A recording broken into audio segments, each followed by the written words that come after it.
We'll hear argument first this morning in Case 17-494, South Dakota versus Wayfair. General Jackley.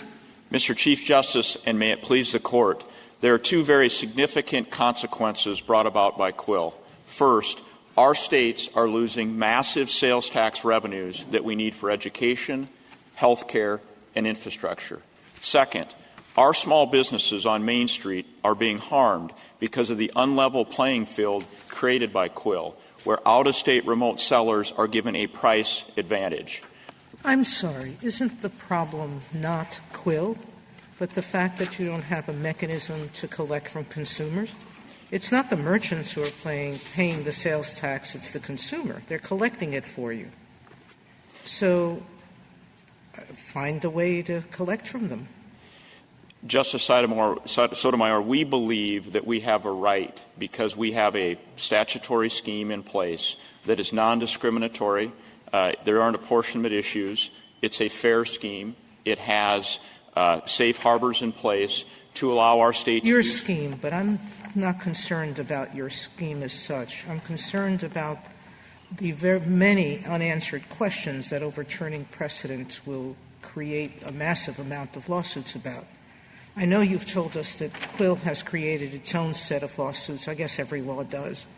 But here there's some significant ones. You're not retroactive, but your adversaries point out that there are many states who have already made this collection retroactive. So we have that question. We have questions about what's the contact that you have to do to impose this obligation. Are we going to decide it under complete auto? Are we going to decide it under Pike?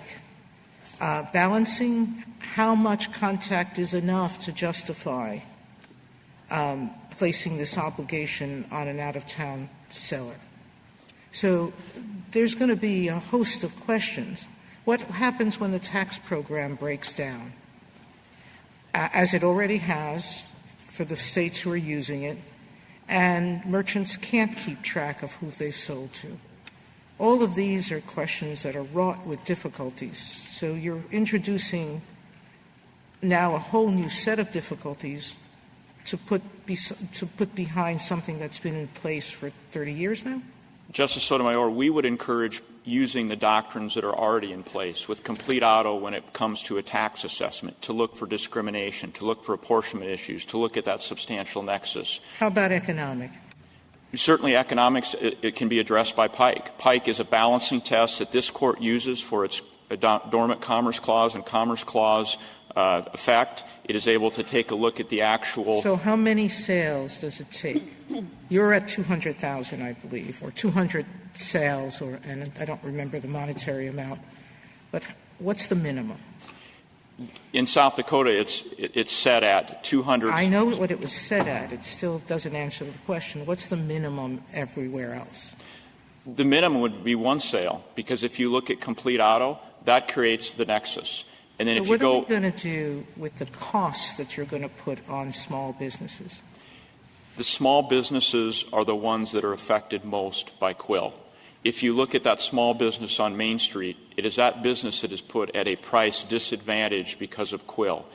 If you look at what the actually, they're put at disadvantage not by Quill, but by the fact that there are massive discount sellers, not just on the Internet, but even in stores now.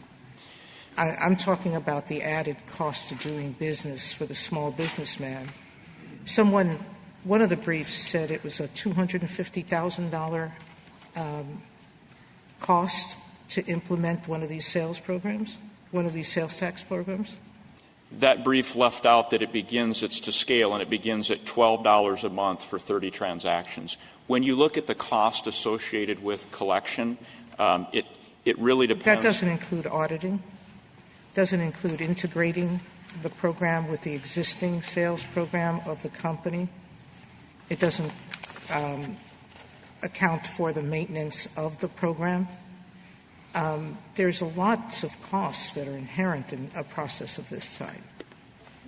One thing to look at is the fact that all these sellers, at least in the 45 states with a sales tax, already have a collection and a remittance obligation and already have in place the software that is able to calculate. I'm sorry, there's 5 states that don't centralize the state and local.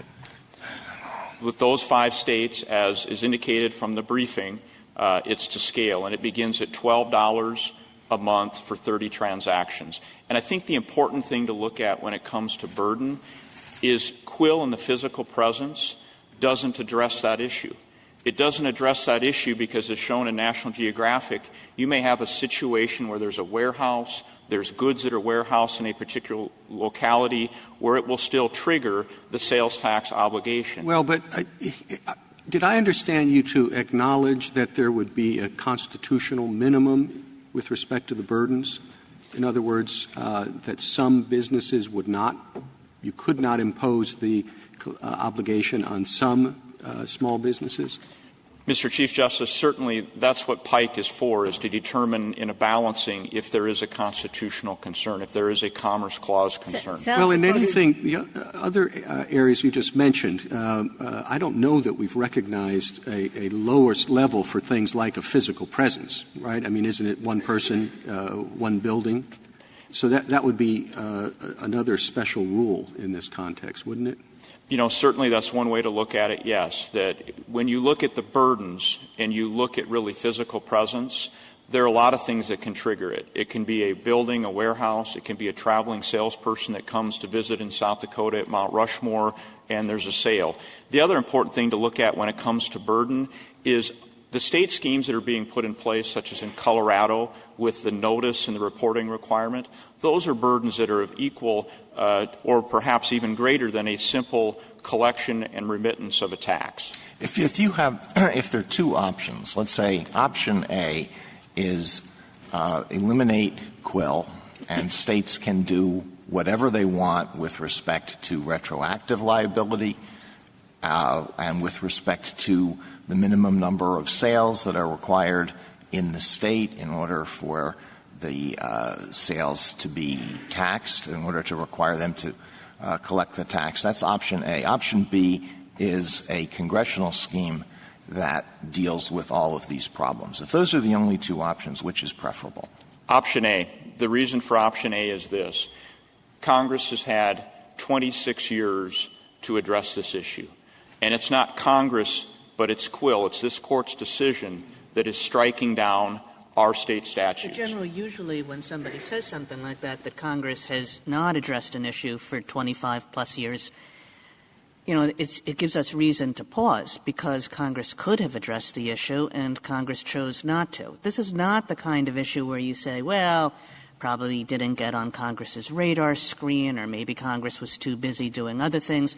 This is a very prominent issue which Congress has been aware of for a very long time and has chosen not to do something about that. And that seems to make your bar higher to surmount, isn't it? This is a constitutional interpretation, and one way to look at Congress is what was just announced by the Court today, the Microsoft decision. Sometimes the activity of this Court will spur Congress to act. It did in the Microsoft situation. But in this instance, it hasn't. And I think Microsoft was just a statutory interpretation question where we might expect Congress to come in. But here, I take it that your point is, Quill, right or wrong, was this Court's decision. And if time and changing conditions have rendered it obsolete, why should the Court, which created the doctrine, say, well, we'll let Congress fix up what turns out to be our obsolete precedent? I think that's it is, Justice Ginsburg. If that's your answer, isn't it normal that we treat a Dormant Commerce Clause case the same way we treat statutes? I mean, I think the examples are legion. Congress cannot overturn constitutional decisions, but in the Dormant Commerce Clause case, it's different. And, of course, they can. And, of course, they do. So I don't really see a difference there. So what's the difference? Justice Breyer, I would still say there's a difference because this is a constitutional No, but the word constitutional is not magic. The reason that we say we are more willing to overturn a constitutional case is because Congress can't act. But here they can act. And therefore, there is no reason for treating it specially. What is the response to that? I think the reason to treat it special is because we have a situation where Congress has had 26 years. We have briefs from 3 senators and Congressman Goodlatte that says Congress was about to act. And indeed, what stopped them from acting was our decision to decide this case. Now, that's their view of it. And between whether they know or whether I know, I guess they have a better view. They're members of Congress, and they point to many statutes, and you are 50 states. If you do not have the power to get Congress to do something, I don't know who would. Congress doesn't have an incentive in this instance to take action in something that could be perceived as a tax when yet they don't get the opportunity to use the revenue. Well, as things stand now, it seems that both the states and Internet retailers have an incentive to ask for a congressional solution to this problem. So the Internet retailers will have to deal with statutes like the Colorado reporting statute and with aggressive moves by the states to try to bring taxation within Quill in some way. And the states obviously have an incentive to require Internet retailers to collect the tax. So there are incentives on both sides. But if Quill is overruled, what incentives did the states have to ask for any kind of congressional legislation? Well, certainly if Quill is overruled, the states will have their constitutional responsibilities to follow complete auto and to follow Pike. I mean, what really has happened here is in Quill, this court set the default. It set the baseline. So where a state statute, as non-discriminatory as it may be and as reasonable it may be, such as South Dakota's, it's automatically unconstitutional and struck down. Can I ask you the questions that I've 2 or 3 brief questions? You answer them when you wish and if you wish. And the reason I'm asking like this is because I read through these briefs. When I read your briefs, I thought absolutely right. And then I read through the other briefs and I thought absolutely right. And you cannot both be absolutely right. All right. So why is it? One, you have wildly different estimates of costs, revenues, and what states are losing or not. How do I find, and other things. Can you do this on the Internet? They say there are 12 mistakes, even in South Dakota. All right, or not. That's question one. How do I find out? You have a list here of, I would say they do, of 6 or 8 really tough, practical decisions, retroactivity, all kinds of things like that. How do we deal with that? Okay? I would like to know the answer to that. And you've already dealt with one, which is, well, I'll put it specifically. What's the standard? What's the standard? The government says physical presence. Any? What? Okay? So those were my 3 questions. Anytime you want to deal with them, or if you want to deal with them, do so. Use respondents' numbers. It's $100 billion over the next 10 years. Use respondents' activity. We know they collect Wayfair collects in 22 states. They do this. In fact, Quill.com now collects in every state. So those numbers show that they do this. Use the GAO to show that, of course, you can do this. Companies do this every day. Systemax, who was originally a defendant in this case, no longer is a defendant because overnight they simply switched over. When it comes to retroactivity, the states don't want to address this retroactively, which is why South Dakota, illustrative of that, has indicated we're prospective only. In the briefing, 38 other states have indicated their laws would prevent retroactivity. And that is something that Congress could take care of if we overturn Quill. Absolutely. In fact, in terms of the economic impact, I mean, the suggestion in some of the briefs is that this is a problem that has peaked in the sense that the bigger e-commerce companies find themselves with physical presence in all 50 states. So they're already covered. And the workarounds that some of the states have employed are also bringing more in. And if it is, in fact, a problem that is diminishing rather than expanding, why doesn't that suggest that there are greater significance to the arguments that we should leave Quill in place? Mr. Chief Justice, because I think it's because of e-commerce. E-commerce is now 9% of the market, and it's rapidly growing. If you look at the numbers, it's been challenging for the states to collect on that e-commerce. The collection rate is as low as 40%. Sure, e-commerce is expanding, and companies like Amazon account for a large part of that, but they're already collecting in all 50 states. And that's the problem. It's not that e-commerce is expanding. It is from your point of view, I think the problem you have to address is that the coverage in terms of collecting the taxes is expanding as well. Mr. Chief Justice, certainly it's expanding, but what remains is that $100 billion loss over the next 10 years. Mr. Chief Justice, if I may please reserve the remainder of my time. Thank you, counsel. Thank you.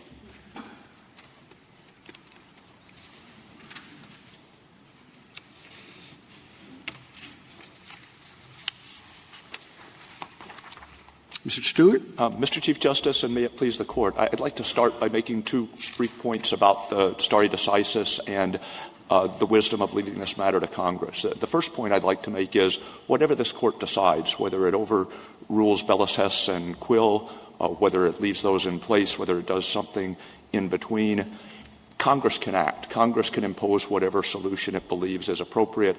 And indeed, if states are given greater latitude to experiment in this area, to devise different schemes that would balance the interests of out-of-state retailers against the interests of consumers within the states, brick-and-mortar retailers, the state's own interest in acquiring funds. If states can experiment, Congress will have a wider variety of models to look at to decide what aspects of each it would like to choose. The second thing I'd say about That doesn't do anything for the interim period and for the dislocation and lawsuits that it will engender until there is a congressional settlement. I mean, the second thing I would say about Quill is that Quill has come to be understood to stand for the proposition that an out-of-state retailer cannot be made to collect state sales tax unless it has employees or a physical facility within the state. That's the meaning that's been attached to the phrase physical presence requirement that the Court used in Quill. I think in context, it's very clear that Quill was not issuing at least an advertent holding about the role of the Internet presence in determining a company's obligation to collect state sales tax. The Court was dealing with Bellis Hess. It summarized the Bellis Hess rule as being that if the out-of-state retailer's only contact with the taxing state was delivery of goods and catalogs by mail or common carrier, that was insufficient. And then the Court used the term physical presence requirement, we believe, as shorthand for that principle. But the Court was not saying anything one way or the other about the role of a pervasive Internet presence in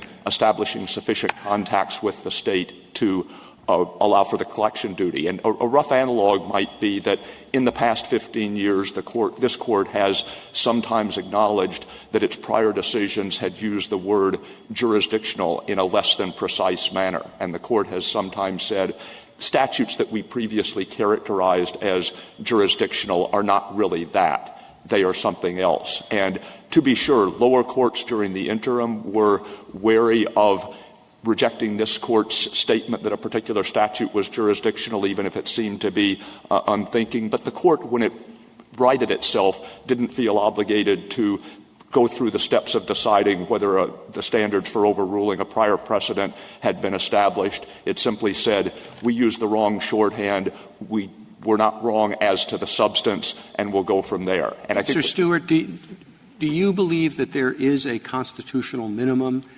so that even a small business using the Internet may have greater burdens than Amazon, and therefore they have a constitutional claim under your position? Or under your position, can the states impose the burdens on any micro business, I guess is what the term has been used? I think our view as to the correct answer, the answer that is most consistent with the body of this Court's Dormant Commerce Clause jurisprudence is there's no constitutional minimum. That if you have an out-of-state retailer who is deliberately selling a particular physical good within the state, shipping the good into the state for delivery to the customer and transfer of title, that is a sufficient basis for subjecting that retailer to the tax collection obligation, in the same way that if that single good turned out to be defective, the state could be subject to the retailer could be subject to regulatory burdens imposed by the state, conceivably could be hauled into court to answer for. Mr. Stewart, isn't that the very kind of question that Congress would be equipped to deal with, establishing a minimum? Certainly, the fact that we don't think there's a constitutional minimum doesn't mean it wouldn't be a good idea and it wouldn't hinder Congress's ability to decide that a minimum should be established. Essentially a reason why we should leave this to Congress. In other words, from this Court's perspective, the choice is just binary. You either have the Quill rule or you don't. But Congress is capable of crafting compromises and trying to figure out how to balance the wide range of interests involved here. Now, the General said Congress hasn't done that, but again, Congress can decide when it wants to craft a compromise and when it doesn't want to craft a compromise, and then Congress, if it decides it wants to craft a compromise, can craft a compromise in ways that we cannot. I would certainly agree that Congress has a broader range of options available to it than does the Court, and an ability to devise more nuanced solutions. I don't think, with respect, that it's accurate to characterize the choice before the Court as binary. That is, although it would not be our preferred constitutional rule, it would be open to the Court to say physical presence in the form of employees or physical facilities within the state is not an ironclad requirement, and yet not go as far as we've advocated, namely any sale within the state is sufficient. And one thing that the Court could do is, as it often does, say, we'll look at the statute before us.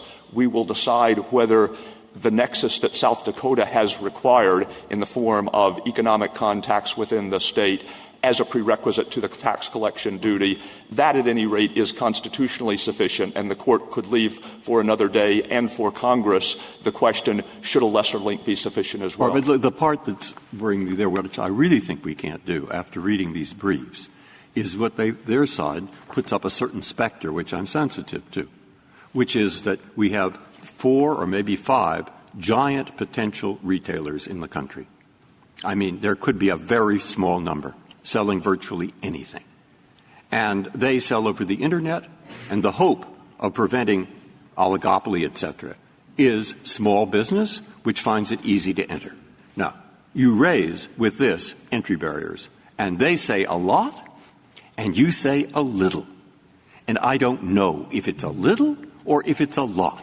And if it is a lot, there might be ways of putting minimums in that would, in fact, preserve the possibility of competition and the possibility of new entry, stopping the entry barriers from raising too high. Now, that's something the Antitrust Division could testify about, but they're not going to testify here. And so that's the kind of problem that worries me.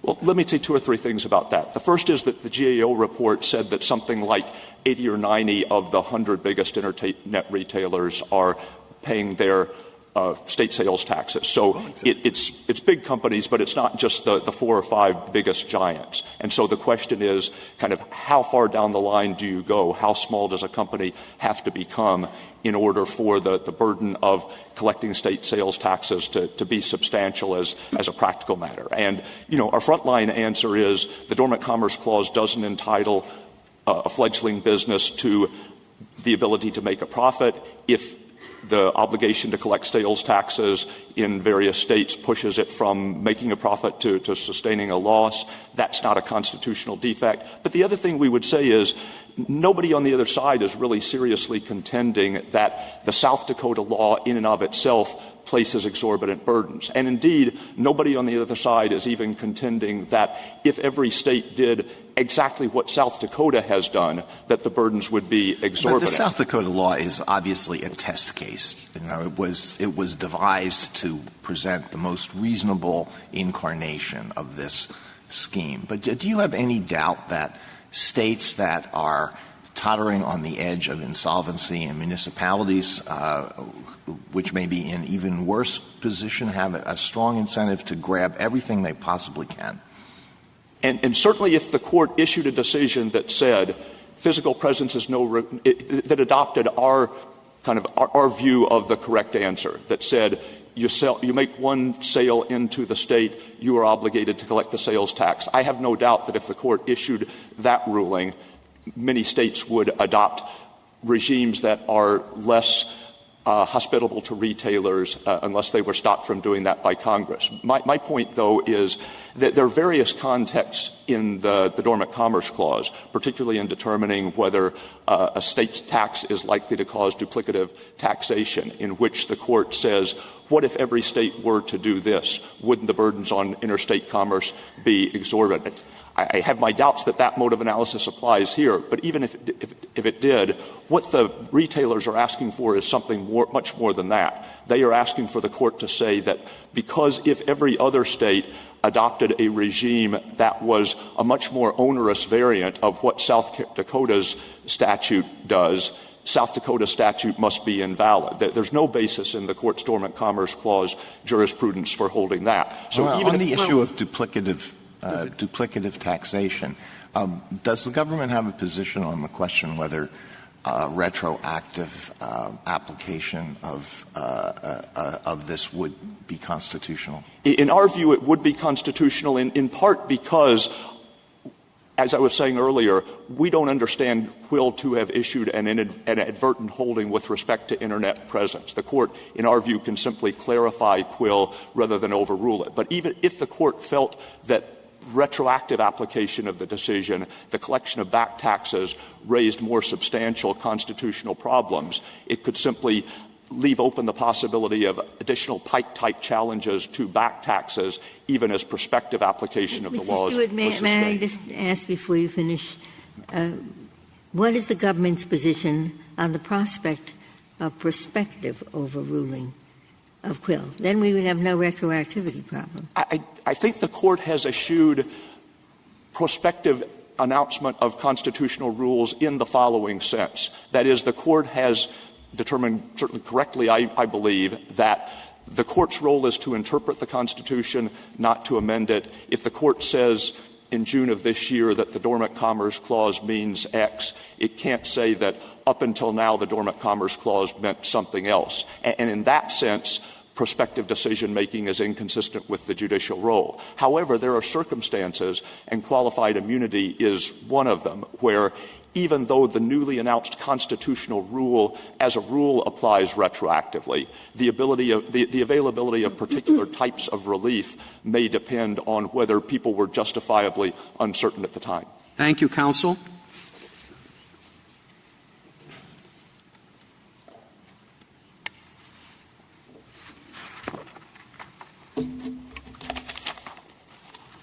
Mr. Isaacson. Mr. Chief Justice, and if it please the Court, I'd like to direct my initial responses to some of the questions that Justice Breyer was asking counsel. He pointed out the fact that there were conflicting numbers before the Court regarding what is the amount of lost revenue that the states are experiencing. And he said, what should we rely upon? The most authoritative, independent, and extensive study was the one that was done by the General Accountability Office. And the General Accountability Office determined that the private study that was done by two professors at the University of Tennessee, which was issued in 2009 based on 2006 figures and then updated in 2012 based upon 2009 figures, the GAO indicated that the figures were only 1/4 to 1/3 of the amount of lost revenue. That wasn't the problem, really. The problem, really, is your brief is filled with stuff. I mean, for example, go to the website, which I went to, that they recommend, and it seems easy to determine what the sales tax was, and you say, but my God, even 12 mistakes in South Dakota. And moreover, there are 10,000 different ones, and you try to do that and you get it wrong, and either the state assesses $500 penalty for every mistake, which is billions or, a lot, and or the class action lawyers sue you for having paid too much. All right? Your brief is filled with that kind of thing. Their brief says, even if we don't have perfect software, we can develop it. It's not so hard. And when there's a demand for it, we'll do it. And it'll be easy. And you say it's going to cost thousands and thousands of dollars for a small business, maybe all their profits eaten up in hiring accountants. They say that won't be necessary. We'll do it on software.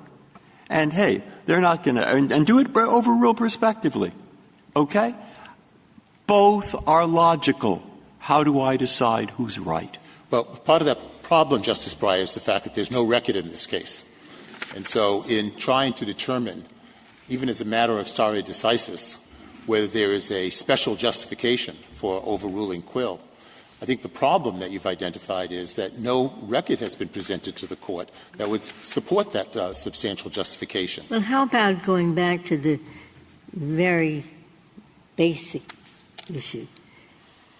And the assertion is that asking an out-of-state seller to collect tax on goods shipped in-state discriminates against interstate commerce. But I see it, why isn't it, far from discriminating, equalizing sellers? That is, anyone who wants to sell in-state, whether an in-state shop, an out-of-state shop, everybody is treated to the same tax collection obligation. All who exploit an in-state market are subject to the in-state tax. Why isn't that equalizing rather than discriminating? Well, the Dormant Commerce Clause takes as its principal objective the maintenance of a single national marketplace that is free and accessible to all participants. And the Court found back in the Bellis-Hess decision in 1967 that the existence of 2,300 different sales and use tax jurisdictions with varying rates, varying exemptions, varying taxability items, varying filing requirements and audit obligations was a burden on in-state commerce. In 1992, when Quill was decided, that figure went from 2,300 to 6,000. That figure today is over 12,000 different jurisdictions. So the concern that the Bellis-Hess and Quill courts had was the notion that a free and open market would be encumbered by that degree of complexity. And that complexity is only worsened over time. I don't think you've quite addressed Justice Ginsburg's question, though, which is brick-and-mortar retailers, if they choose to operate in any given jurisdiction, have to comply with that jurisdiction. There are a lot of retailers that have to comply with lots of different jurisdictions' rules. Why should we favor, this Court favor, a particular business model that relies not on brick-and-mortar but on mail order? I understand at Bellis-Hess, the Court was concerned about a nascent, small mail order industry. Those concerns seem a little antiquated today. So maybe if you could address Justice Ginsburg's question, it's the same one I have. So anything you might say on that would be helpful. Thank you, Justice Gorsuch. Borders count. States exercise their sovereignty based upon borders, territorial limits. It's a key part of horizontal federalism in this country. So if there's going to be some standard that determines when is a company subject to the tax jurisdiction of a state, using the territorial limits of that state makes sense. What I think is most significant in looking at this issue is that most of the large retailers, 19 of the 20 largest Internet retailers, already do collect tax because the nature of the market has required them to establish a local presence. Among the 100 top Internet retailers, the collection rate is between 86 and 97%. I accept that, but it's still not responsive, counsel. You're just merely pointing out that more Internet retailers are moving toward brick and mortar. Fine. But again, why should this Court favor those who don't over those who do? That's the question. So the United States has suggested that even one sale into the state would require collection. Now, a point-of-sale retailer only has to comply with one jurisdiction where their store is located. You may know the answer. You may know the answer. I mean, with all these numbers, I mean, one part of the answer to that, in my mind, or not an answer, but help resolve it, is what does it cost for a mandolin seller who sells mandolins on the Internet to sell them in 50 states? How much does it cost him to enter that market? How much did it cost Sears Roebuck? You know, that's an ancient name, but they did. All right. And by the way, how much does it cost Amazon voluntarily to comply? And I mean, you see, there are empirical questions that I think are would help me reach an answer. And if you know them, tell me. No one asked Amazon, what does it cost Amazon? What does it cost the mandolin seller? What are these? Are there different? I don't know. So one of the reports. Do you know? Do you know what it costs Amazon? I do not know what it costs Amazon, but I do know that in the Kavanaugh report, which we cite in our briefs to the court, indicated that the cost of just implementation and integration of a software system, before you're dealing with any of the other issues, costs up to $250,000.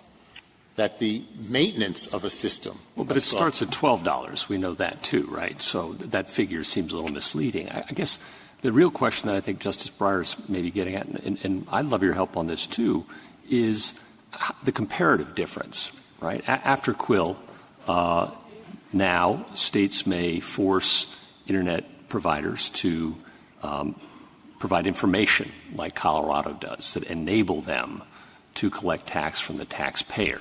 So the real delta here isn't no duty at all on the Internet supplier versus collecting sales taxes. It's something like Colorado's regime versus collecting sales tax.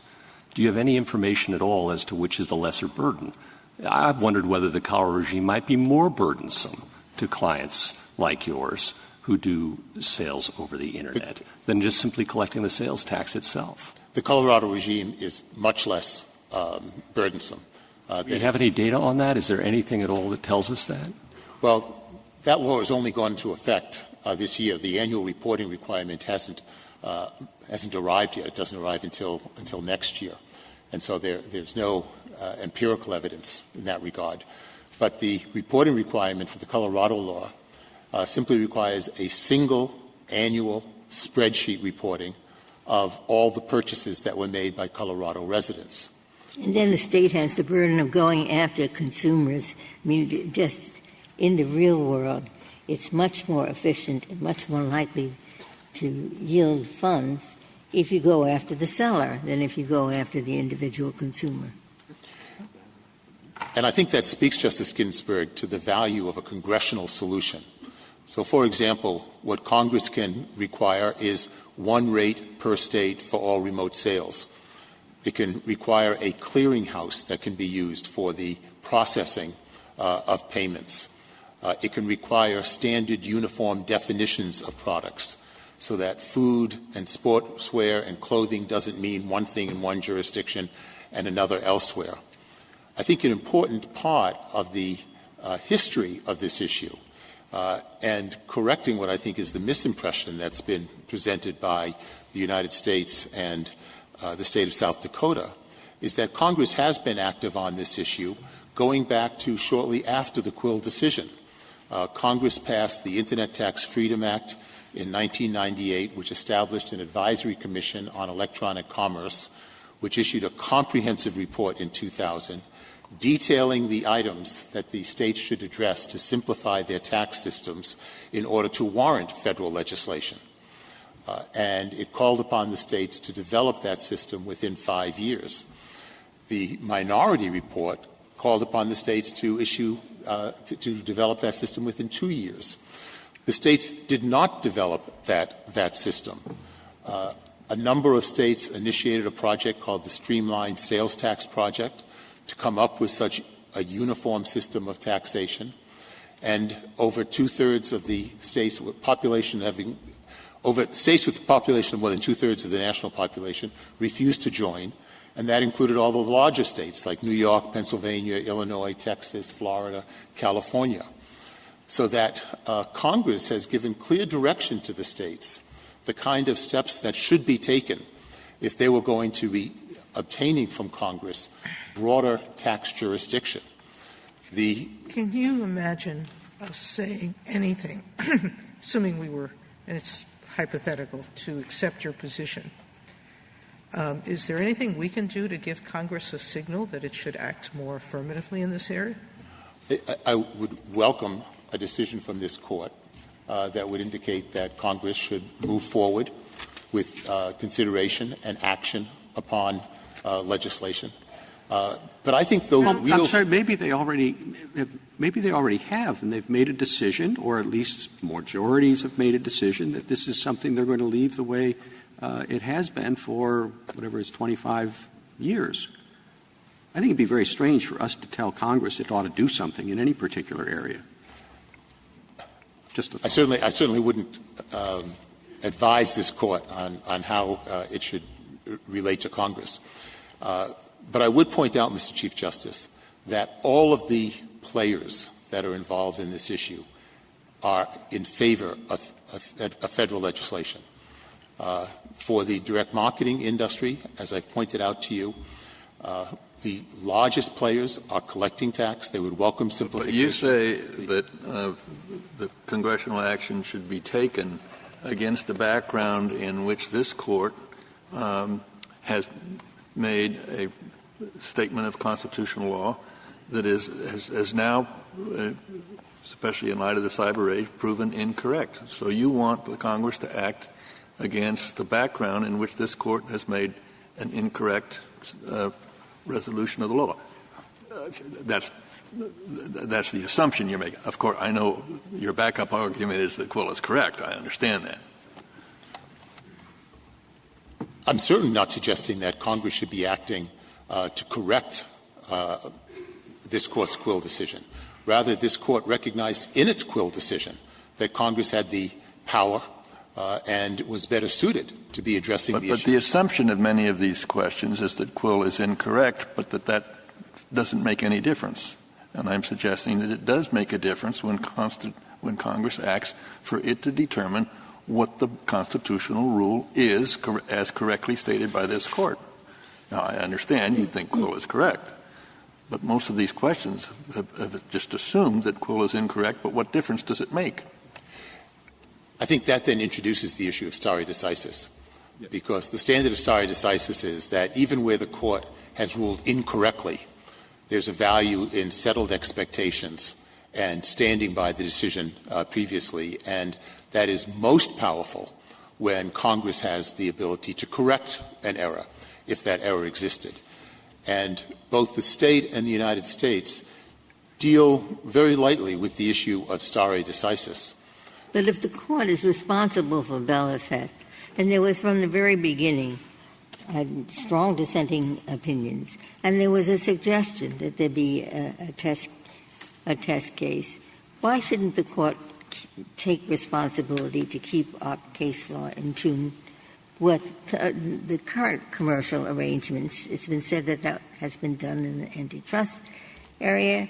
Why await Congress ask Congress to overturn our obsolete precedent? Well, first, the Quill Court did not invite test case litigation on the issue. Justice Kennedy raised that issue in his concurring opinion in the Brohl decision. Yes. But I think the main reason, Justice Ginsburg, is because of the power of stare decisis, especially on the issue of reliance. If this Court decided to overturn Quill, and I think Justice Alito giving the two alternatives, either an immediate overturning of Quill or turning to a congressional solution, the result would be chaotic.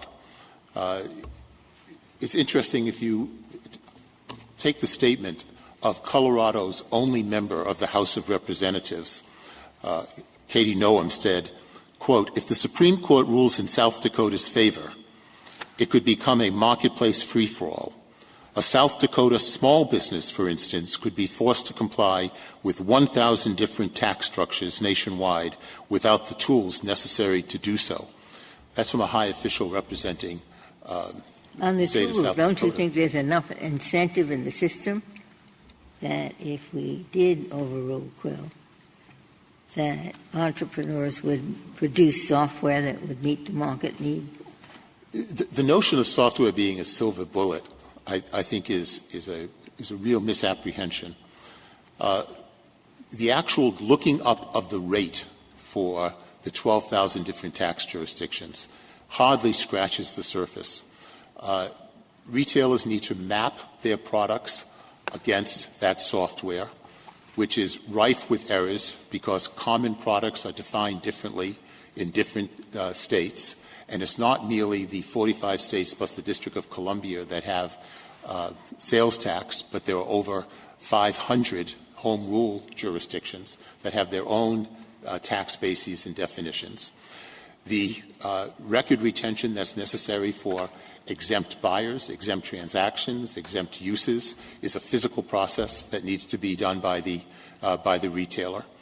The filing of the reports are different for the various states. I think what Justice Ginsburg was perhaps suggesting was that all these functions would be essentially taken over by companies like Amazon and eBay and Etsy, that they would do it for all the retailers on their system. Now, there's something a little bit ironic in saying the problem with Quill is that it benefited all these companies, so now we're going to overturn Quill so that we can benefit the exact same companies. But I think that that's the idea, that in fact this would not fall on individual entrepreneurs, that instead they would pay fees to companies like Amazon. The problem, Justice Kagan, is that a number of the functions that I described simply cannot be performed by software. So, for example, if you need to collect resale and other forms of exemption certificates, states require that those be physical papers that you collect. There's no software solution to that. If a state is coming in to audit you, software doesn't solve that for you in any respect.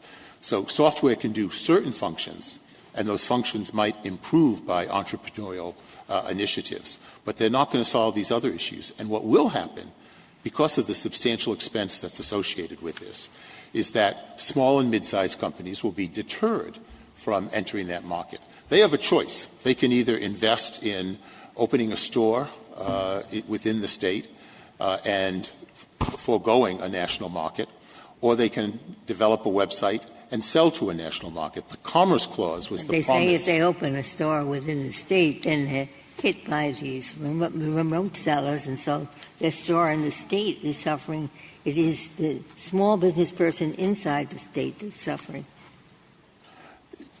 It's interesting, Justice Ginsburg, that currently over 70% of all small businesses have a website.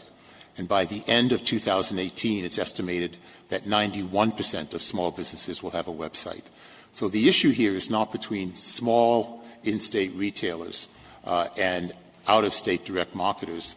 The real competition is between the large companies who are merchants, who are multi-channel merchants, who are increasingly dominating the Internet.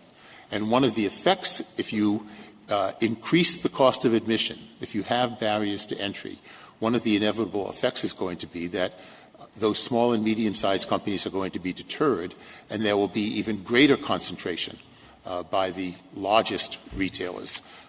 Again, I think that is antithetical to what the objectives of the Commerce Clause were. The arguments that the United States made, I think, raised some very disturbing notions of what the future would look like.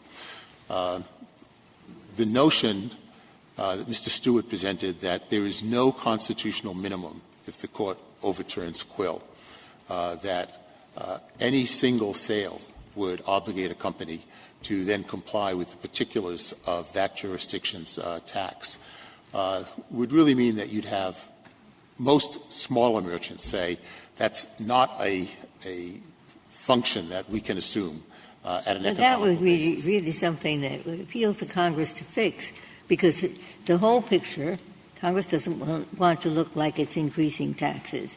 But fixing something like that would not encounter the same hurdle. The absence of any incentive of the states to seek a congressional resolution in the event that Quill was overruled, I think, is a major impediment to the notion that Congress would come in and fix the problem. And as Justice Sotomayor pointed out, what happens in the interregnum? What happens in the 1 or 2 or 3 year period before Congress acts and companies are confronted with this dilemma of collection? The notion of a chaotic period preceding Congress coming in to address the issue is as daunting as any in terms of what the consequence of overruling Quill would be. I do want to we saw today, from the announcement today, that Congress can sometimes act with rapidity. Well, in this instance, leading state leaders, for example, the Director of Tax Policy for the Conference of State Legislatures, has publicly stated that if this court were to overturn Quill, there's no reason that the states would favor federal legislation. So that dynamic is one which I think would likely stalemate Congress rather than encourage Congress to act. I do want to make special emphasis on the issue of stare decisis, because since Quill has been in place and there's been a clear explanation of what the standard is for tax jurisdiction, literally thousands of companies have conformed their conduct to the standard that was established. Justice Scalia's concurrence in the Quill case said that where that kind of reliance is present and companies have ordered their economic affairs in that reliance, that the doctrine of stare decisis is at its acme. And he also pointed out that that is especially so where Congress can address the issue. If Congress were to address the issue, I think there'd be no doubt that it would be purely prospective. In fact, I think that's the only thing Congress could probably do, is have a prospective law. But this Court has indicated that a purely prospective ruling is inconsistent with its view of the law, and made that very clear in the Harper case. What is the reliance? I'm sorry. What is the reliance you're talking about other than the retroactivity question? Companies have made their investment decisions based upon a business model, understanding what the Quill standard requires. But the assumption when you're talking about stare decisis is that the decision was wrong. So you're saying they've made business decisions on the basis of an erroneous decision when the decision is based on the fact that, that use taxes are not being paid. Yeah, I think, in other words, the benefit comes from them, not just from the fact that they don't have to collect, but from the fact that most people aren't paying use taxes. Yeah. I think Justice Kagan's decisions in Bay Mills and in Kimball made clear that the application of stare decisis is not dependent upon the correctness of the decision which is being followed. In fact, if a decision is correct, stare decisis isn't necessary. The decision would be standing on its own legs. So here you have a situation quite different than other cases where the Court has been able to declare that there was no reliance or no rightful reliance. Here you have a situation where you have a whole industry that has understood what the rules are. I think Justice Scalia's term in his concurrence in the Quill case was that these companies had the right to take us at our word, that was the standard that was applicable. Is there any brief I can read or any source to determine what constitutes a small business in America? I don't even have the answer to that, okay? The figures we were given was based on a small business. But is 200 sales a year the minimum, or is it something higher? That's the South Dakota law. It has a minimum amount of sales. I don't know. I don't know enough about the Internet to make a judgment, as suggested by the Solicitor General, to make a judgment that these are actually the right numbers. Right. Is there something I could look at to figure The Small Business Administration defines small business in various categories of business activity, so that's certainly a source that you could look at. The figure of 200 transactions, I think, needs to be put into clear perspective. The average Internet transaction is $84. So 200 transactions times $84 is less than $17,000. So it's not the $100,000 a year figure. And there are many Internet sellers. For example, Etsy has 1.9 million participants on Etsy, and many of them are selling products that have only a $10 sales value. So 10 times 200 is $2,000. The compliance cost of complying with the South Dakota sales and use tax law on $2,000 worth of sales would far exceed whatever the profit margin is. And it becomes a good example. The same is true of Colorado's reporting requirements. I mean, if we're going to compare barriers to entry, we have to compare apples to apples. And so we wouldn't compare it necessarily against a baseline of nothing. We'd have to compare it as against the reporting requirements of a state like Colorado's. So do you know what the difference, the delta there is? I don't, Your Honor. I don't have that figure. There are no further questions. Thank the Court. Thank you, counsel. General Jackley, 5 minutes remaining. Thank you, Mr. Chief Justice. Justice Breyer, I owe you an answer to your third question, and that is what rule would apply. And I would tell you the sky isn't falling, that this Court's jurisprudence already in place with respect to a tax assessment is complete auto. With respect to the collection side and concerns with burden, the balancing that Pike has in place provides those constitutional protections. When it comes to Congress, I know the question is— I'm sorry. You said earlier one sale is enough to justify a state imposing the reporting requirements. Are you backing off that? No, what does Pike give us that if you're saying one sale is enough? I think it gives you the nexus. I think there could be a set of circumstances, and that's precisely what Pike is for, to address that in the balancing. But generally speaking, if there's a sale, there's an activity in the state. Here, what complete auto is, it's as a nexus such that the benefits of state revenue do not outweigh the compliance costs associated with the tax collection obligations that the state has imposed. Now, that seems like a sensible test until I suddenly think of 10,000 cases being brought by 20,000 lawyers on one side and another 20,000 on the other to decide jurisdiction by jurisdiction, case by case, about whether that test is met. Now, that's why that was my problem with complete auto. And complete auto addresses every other tax situation other true. than sales tax. That's a very good point. And Pike addresses every other state regulatory system under the Commerce Clause. And I think it's based upon that the sky isn't falling.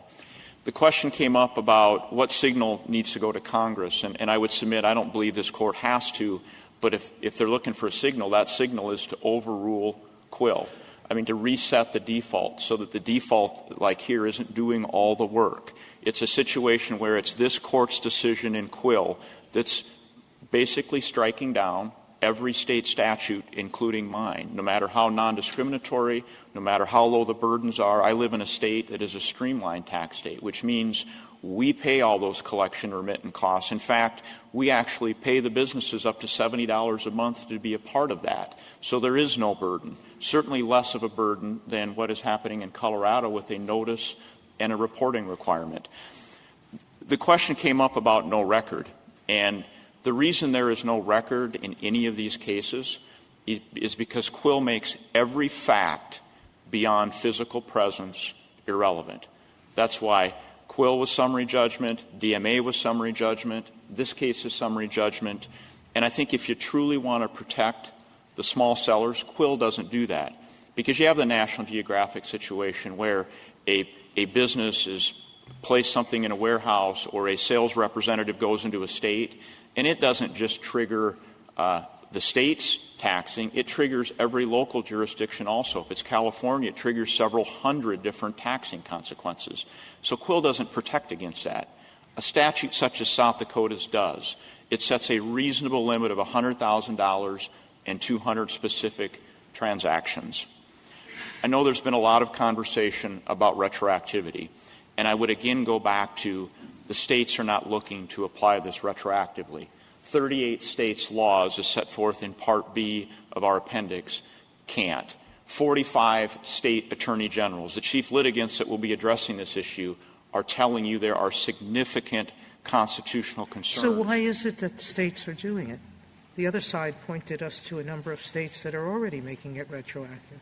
I believe, so, I mean, Justice Sotomayor, I believe that the other side pointed to one state, Connecticut, whose low-level representative sent a letter asking it to apply prospectively from here forward. And I would point out that Attorney General Jepsen, who signed the 45 state amicus briefs, will actually be making that decision. And the true problem with retroactivity is what's at issue. What's at issue is not an assessment, it's a collection. So what you would be doing is telling a remote seller, you don't have to collect and remit this. And then 3 years later, you would say, oh, by the way, you do. And we've now changed that collection responsibility to a penalty and interest. And that has significant constitutional concerns, which is why the states aren't doing it and aren't likely going to do it. I truly believe that if you go to look at what is at issue here, it goes back to what I originally said. Small businesses are not being treated fairly. We're not asking remote sellers to do anything that we're not already asking our small businesses to do in our state, and that is simply to collect and remit a tax.